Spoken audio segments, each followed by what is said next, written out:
The call came just as I stepped onto the balcony of my rented cabin. Thin mountain air, dead quiet, the kind that leaves space for things you don't want to feel. Her voice trembled, not with fear, with guilt trying to sound innocent. "Can we talk?" she whispered. 3 days earlier, I had walked out of her sister's wedding. No scene, no rage, just silence. Silence cuts deeper than screams. She learned that late. Because when her ex-lover's hands wrapped around her waist on that dance floor, she didn't pull away. She didn't hesitate. She didn't consider the husband standing 10 feet away. She only turned, smirking over her shoulder, and said one word: "Relax." And her father, her own father, couldn't even look at me. He stared at the floor, as though shame had weight, and he finally felt all of it pressing on his back.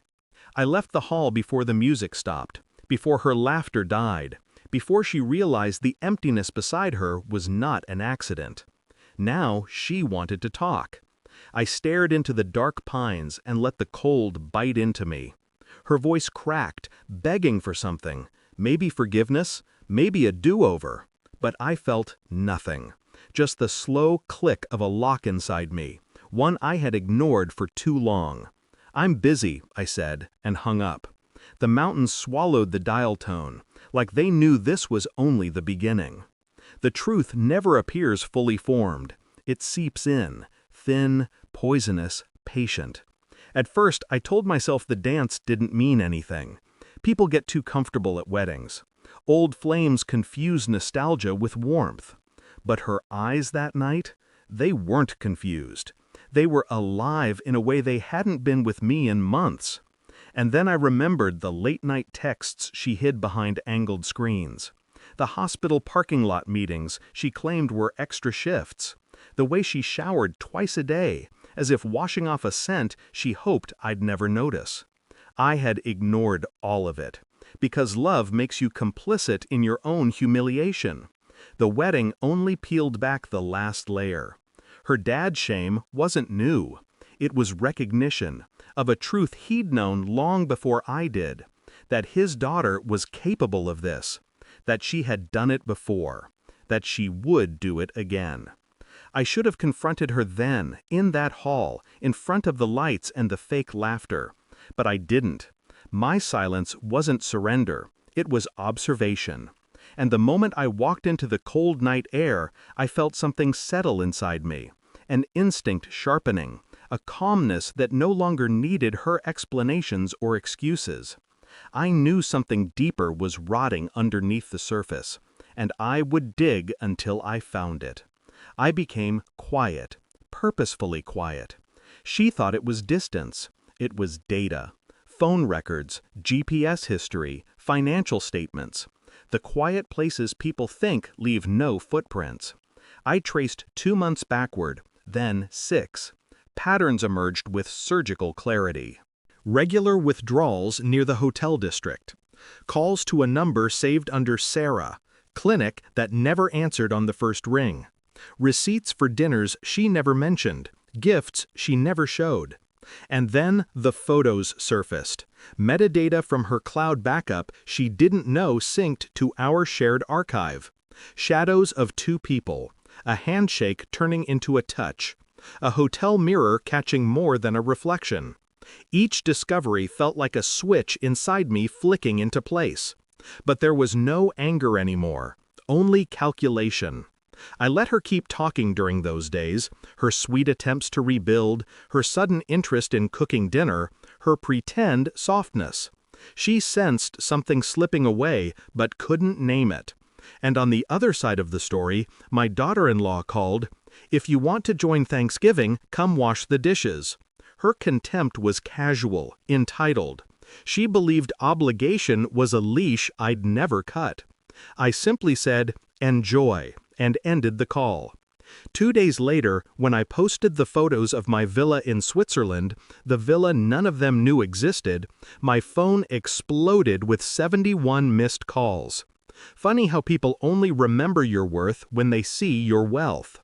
I listened to none of the voicemails. I was busy finishing what I started. The DNA test arrived next, one I hadn't told anyone about. Not because I suspected the child wasn't mine, but because I needed to know how far the rot had spread. The results sat on my lap like a loaded gun. Not mine, not even close. And suddenly the wedding made perfect sense. Her ex wasn't just an old lover, he was the original. I exhaled slowly, calm, very calm. The truth had finally arrived. She came home from work at 6:13 p.m. I watched the clock. She walked in with that brittle smile people wear when they're trying to hide a wound they created. "Can we talk?" she asked. I slid the envelope across the table. No shaking hands, no emotion. She hesitated before opening it. The moment her eyes read the first line, the color dropped from her face. Her lips trembled. She looked at me like I had stabbed her, but I had only exposed her. Where did you get this?" she whispered. I didn't answer.